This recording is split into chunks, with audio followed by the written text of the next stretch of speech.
എനിക്കിപ്പോൾ ആകപ്പാടെ അവളെ ഉണ്ടായിരുന്നുള്ളൂ. അതുകൊണ്ട് പിന്നെ ഞാൻ വളർത്തിയതും ഞാനല്ല. ഞാൻ ഈ സമയത്ത് മദ്രാസിൽ നിന്ന് ഷൂട്ടിങ് കഴിഞ്ഞിട്ട് ഇവിടെ വന്നിട്ട് 3-4 ദിവസം കാണും, പിന്നെയും പോവും, പിന്നെ ഒരു 5-6 ദിവസം കഴിയുമ്പോൾ വരും. പക്ഷെ അവളെ വളർത്തിയത് അവളുടെ അമ്മയും അമ്മൂമ്മയൊക്കെ കൂടെയാണ്. അവൾ കുറേ വളർന്ന് കഴിഞ്ഞതിന് ശേഷമാണ് വളരെ ക്ലോസ് ആവാൻ സാധിച്ചത്. സ്റ്റുഡിയോ ഇവിടെ തുടങ്ങിയതിന് ശേഷം ആണ് അധികവും വീട്ടിലുണ്ടാകാൻ സാധിച്ചത്. അച്ഛൻ ഈ പറയും പോലെ അങ്ങനെ ഒരു കർക്കശക്കാരനും എന്തെന്ന് പറയാൻ ഒരു സ്ട്രിക്റ്റ് ആയിട്ടുള്ള ആളും അത് എന്നോട് മാത്രമേ ഉണ്ടായിരുന്നുള്ളൂ. ഓക്കെ. അത് ഈ 4 പെൺമക്കളെ മൂത്തമായിട്ട് ഉള്ളവനാണ്. അപ്പം വീട്ടിൽ എന്തായാലും ഒരു അമ്മ പരാതി പറയും, സിസ്റ്റേഴ്സ് എല്ലാം പരാതി പറയും, അച്ഛൻ വന്നു കയറുമ്പം കേൾക്കുന്ന ഇതൊക്കെയാണ്.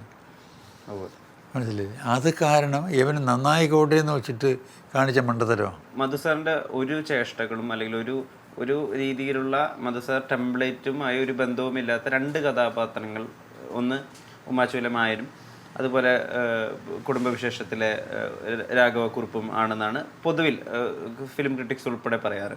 ഈ 2 കഥാപാത്രങ്ങളിലും എന്താണ് സവിശേഷമായി മധുസാർ തന്നെ സ്വയം ഒരു റെട്രോസ്പെക്ഷൻ എടുത്ത് നോക്കുമ്പോൾ കാണുന്ന പ്രത്യേകതകൾ?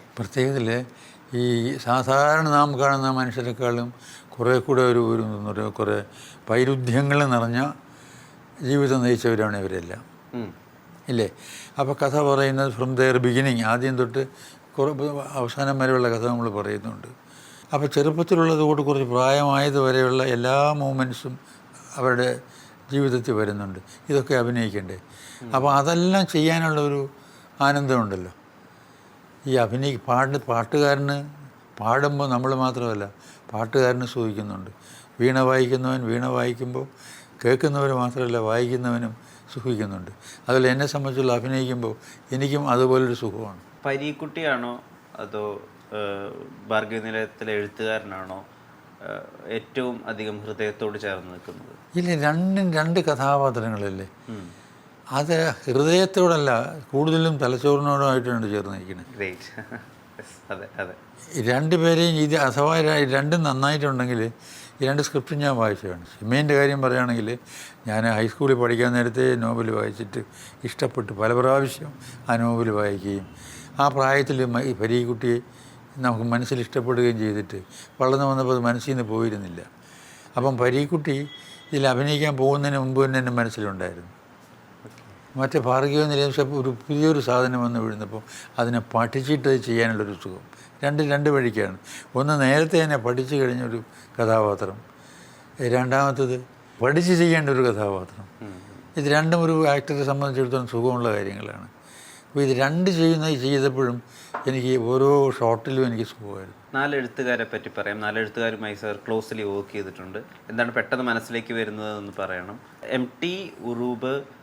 അല്ല, MT ഞാൻ യങ്ങർ ജനറേഷൻ എന്നുള്ള മട്ടിൽ ഞാൻ പറഞ്ഞാണ്. പഴയതിൽ പറയുകയാണെങ്കിൽ എനിക്ക് പെട്ടെന്ന് എല്ലാവരെയും ഇഷ്ടമാണ്, എല്ലാവരുടെ കൃതികളെയും ഇഷ്ടമാണ്. പക്ഷെ പെട്ടെന്ന് ഓടി വരുന്ന തഴയ ചേട്ടനാണ്. അത് സിനിമയിൽ അഭിനയിച്ചുകൊണ്ടല്ല, അദ്ദേഹത്തെ ഞാൻ ഈ സിനിമയിൽ വരുന്നതിന് എത്രയോ മുമ്പ് തന്നെ പരിചയപ്പെടുകയും, ഞാൻ നാഷണൽ സ്കൂൾ ഓഫ് ഡ്രാമയിൽ പഠിക്കുന്ന കാലത്ത് മൂപ്പർ കൂടെ ഡൽഹിയിൽ വരും. പലപ്പോഴും ഞങ്ങൾ ഫ്ലൈറ്റിൽ ഒരുമിച്ച് ഇങ്ങോട്ട് വന്നിട്ടുണ്ട്. അവിടെ വെച്ച് കേരള ഹൗസിലാണ് താമസിക്കുന്നത്. ഞങ്ങളും വല്ല നാടകമെല്ലാം റിഹേഴ്സൽ നടത്തുന്നത് കേരള ഹൗസിലാണ്. അവിടെ വെച്ച് തകഴിച്ചേട്ടനെ കണ്ടിട്ടുണ്ട്. ഞങ്ങൾ തമ്മിലുള്ള ബന്ധം അന്നേ തുടങ്ങിയതാണ്. അതൊക്കെ കഴിഞ്ഞ് വർഷങ്ങൾ കഴിഞ്ഞതിന് ശേഷമാണ് ചെമ്മീൻ അഭിനയിക്കുന്നത്. അതുകൊണ്ടത് എഴുത്തുകാരെന്നുള്ള രീതിയിൽ മാത്രമല്ല, അല്ലാതെയും പരിചയമുള്ളത് കാരണം, സ്നേഹമുള്ളത് കാരണം. ആ എഴുത്തുകാരൻ എന്ന് പറഞ്ഞാൽ ആദ്യം തകഴിച്ചേട്ടനാണ് ഓർമ്മ വരുന്നത്. MTയുടെ എല്ലാം വായിച്ചിട്ടുണ്ട്, ഞങ്ങളും പരിചയപ്പെട്ടിട്ടില്ല. അത് ആ മുറപ്പെണ്ണിൽ അഭിനയിച്ചുകൊണ്ടിരിക്കുമ്പോഴാണ് ഞാൻ MTയെ നേരിട്ട് കാണുന്നതും സംസാരിക്കുന്നതും അടുക്കുന്നതും. അത് പിന്നെ എന്തോ ഒരു മുർജന്യ ബന്ധം പോലെ വളരെ കുറച്ചൊരു ബന്ധമായി. ഞാനിപ്പോൾ പറയാൻ പോകുന്ന 2 എഴുത്തുകാരെ പറ്റി, മഹാസാഹിത്യകാരന്മാരെ പറ്റി ഞങ്ങൾക്ക് അറിവില്ല. കാരണം അവരുടെ വിഷ്വൽ ഇൻ്റർവ്യൂ ഒന്നും ഇപ്പോൾ ലഭ്യമല്ല. അതുകൊണ്ടാണ് ഞാൻ ചോദിക്കുന്നത്. ഉറൂബ് എന്ന മനുഷ്യൻ, അദ്ദേഹം എന്ന കലാകാരൻ ഏത് വിധത്തിലായിരുന്നു?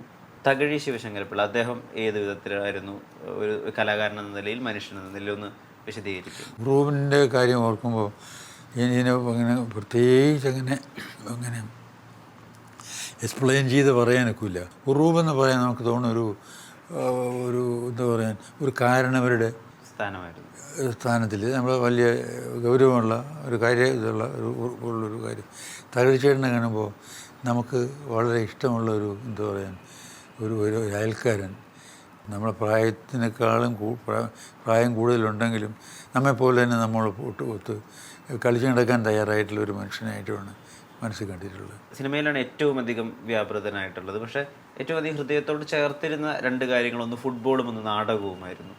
പക്ഷേ നാടകത്തിന് വേണ്ടിയിട്ടും ഫുട്ബോളിന് വേണ്ടിയിട്ടും അങ്ങനെ കാര്യമായി എന്തെങ്കിലും സിനിമയോളം ഒന്നും ചെയ്തിട്ടില്ല. ചെയ്യാൻ വലിയ ആഗ്രഹം ഉണ്ടായിരുന്നു എന്ന് മാത്രമല്ല, ഞാൻ അവസാനം നാഷണൽ സ്കൂൾ ഓഫ് ഡ്രാമയിൽ പോയത് തന്നെ നാടകത്തിന് വേണ്ടി വല്ലതും ചെയ്യാൻ വേണ്ടി തന്നെയായിരുന്നു. അപ്പോൾ അവിടെ നിന്ന് തിരിച്ച് വന്നിട്ട് ഇവിടെ വന്ന് ഒരുപാട് ഞാൻ പലപ്പോഴും പറഞ്ഞിട്ടുള്ളതുകൊണ്ട് ബോറാണ് വീണ്ടും പറയുക. എന്നാലും പറയുകയാണ്, ഇവിടെ വന്നിട്ടൊരു പാരലൽ കോളേജ് തുടങ്ങിയിട്ട്, അതാണ് ഞാൻ ഈ ഉദ്യോഗം രാജിവെച്ചിട്ട് പോയപ്പം എനിക്ക് വട്ടാണെന്ന് ആളുകൾ പറഞ്ഞപ്പോൾ എനിക്കറിയാമായിരുന്നു എനിക്ക് വട്ടല്ലെന്ന്. ഒരു 2 വർഷം, അന്നത്തെ 2 വർഷമായിരുന്നു ഈ നാഷണൽ സ്കൂൾ ഓഫ് ഡ്രാമയുടെ കോഴ്സ് തുടങ്ങിയപ്പോൾ. പിന്നെയാണ് 3 വർഷമാക്കിയത്. അത് കഴിഞ്ഞ് തിരിച്ചു വന്നാൽ ഏതെങ്കിലും ഒരു കോളേജിൽ ഒരു ഉദ്യോഗം ഉണ്ടാക്കിയെടുക്കാൻ തരമില്ല. അതിലും താല്പര്യം എനിക്കുണ്ടായിരുന്നില്ലായിരുന്നു. കാരണം ഇതിനു മുമ്പ് കോളേജിൽ ജോലിക്ക് പോകുന്നതിന് മുമ്പ് തന്നെ ഞാൻ ഈ പാറ്റൂർ മുക്കിൽ MA പാസ്സായി വന്ന പിറ്റേ ദിവസം തൊട്ടുള്ള ശ്രമത്തിൽ അടുത്ത മാർച്ച് സെപ്റ്റംബറിൽ തോറ്റ പിള്ളേരെല്ലാം പഠിപ്പിക്കത്തെ കൊണ്ട് ഒരു ട്യൂട്ടോറിയൽ കോളേജ് ഈ പാറ്റൂർ ജംഗ്ഷനിൽ. അത് പിന്നെ അച്ഛൻ നിർബന്ധിച്ച് ആണ് നാഗരൂരിൽ കോളേജിൽ ലെക്ചറായിട്ട് അങ്ങോട്ട് പോകേണ്ടി വന്നത്. സോ അൺഫോർച്യുനേറ്റ്ലി അത് അടയ്ക്കേണ്ടി വന്നു. ഒരു മാർച്ച് സെപ്റ്റംബർ കോഴ്സ് നടത്തിയിട്ട് എനിക്ക് ക്ലോസ് ചെയ്യേണ്ടി വന്നു. അപ്പോൾ അവിടെ പോയി നാഷണൽ സ്കൂൾ ഓഫ് ഡ്രാമയിൽ പോയിട്ട് ഈ നാടകമെല്ലാം പഠിച്ചു വന്നു കഴിഞ്ഞാൽ ഒരു പാരലൽ കോളേജ് സ്വന്തമായിട്ട് തുടങ്ങുക. ഈ പാരലൽ കോളേജിൻ്റെ കൂടെ നാടകം പഠിക്കാൻ ഇൻട്രസ്റ്റ് ഉള്ള സ്റ്റുഡൻസും അത് ഓഫീസ് ഗോയിങ് പീപ്പിളും അവർക്ക് വേണ്ടിയിട്ട് ഒരു 5 മണിക്ക് ശേഷമുള്ളൊരു ഈവനിങ് കോഴ്സ്, ബാക്കി ഇതിനെക്കുറിച്ച് പഠിച്ച ആളെല്ലാം കൊടുത്തിട്ട് കോഴ്സ് എടുത്തിട്ട് അത് കൂടുതലും നാടകം ചെയ്തുകൊണ്ട് പഠിക്കുക, വെറുതെ പുസ്തകത്തിൽ എഴുതി പഠിക്കുക എന്നുള്ളതല്ല. എന്നിട്ടൊരു വണ്ടിയൊക്കെ എടുത്ത് ഒരു റെപ്പർട്ടറി ട്രൂപ്പ് നാടകം കളിച്ച് നടക്കുക. അന്ന് ഓർമ്മയുണ്ടോയെന്നറിയില്ല, അന്ന് ഈ കേരളത്തിൽ കുറഞ്ഞതൊരു 500 ആർട്സ് ക്ലബ്സ് ഉണ്ടായിരുന്നു, നിറച്ചുണ്ടായിരുന്നു. ഈ ആർട്സ് ക്ലബ്ബുകൾക്ക് മാത്രം അവധി ദിവസങ്ങളിൽ പോയി കളിക്കത്തൊക്കെയാണ്. അതിനുള്ള കാശുണ്ടാക്കാനാണ് ഈ പാരലൽ കോളേജ് ക്യാപിറ്റൽ. അതിന് ചിലവിന് ഇതിന് സ്ഥിതി കൊണ്ട് മുമ്പോട്ട് പോകില്ല.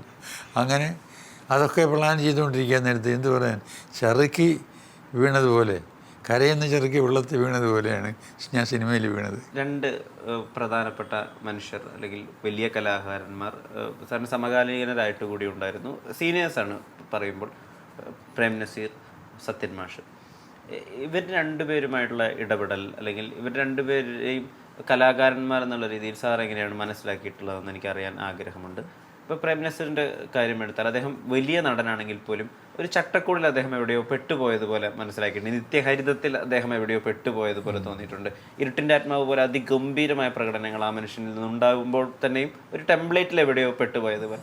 ഇതിനെപ്പറ്റി മധു സാർ അദ്ദേഹവുമായിട്ട് സംസാരിക്കുകയോ എന്തെങ്കിലും? കരിയറിനെ പറ്റി ഞാൻ സംസാരിച്ചിട്ടില്ല, ഞാൻ പുറത്ത് സംസാരിച്ചിട്ടുണ്ട്.